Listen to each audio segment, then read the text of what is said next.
খুলনা প্রকৌশল ও প্রযুক্তি বিশ্ববিদ্যালয় শিক্ষার্থীদের ওপর হামলার ঘটনায় 4 জনকে গ্রেপ্তার করা হয়েছে।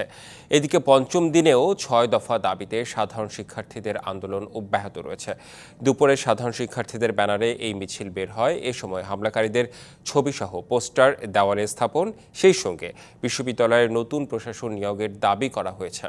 গেল মঙ্গলবার কুয়েট ক্যাম্পাসে ছাত্রদল, ছাত্র শিবির ও বৈষম্য বিরোধী ছাত্র আন্দোলনের মধ্যে ক্যাম্পাসকে রাজনীতিমুক্ত করা নিয়ে ধাওয়া পাল্টা ধাওয়া ও হামলার ঘটনা ঘটে। এতে 1.5 শতাধিক শিক্ষার্থী আহত হয়। অন্যান্য দাবির সাথে উপাচার্য, উপ উপাচার্য ও শিক্ষা বিষয়ক পরিচালকের পদত্যাগের দাবিতে আন্দোলন শুরু করে শিক্ষার্থীরা। অন্যদিকে বৃহস্পতিবার থেকে স্বাস্থ্যগত সমস্যার কথা জানিয়ে ক্যাম্পাসে অনুপস্থিত রয়েছেন উপাচার্য।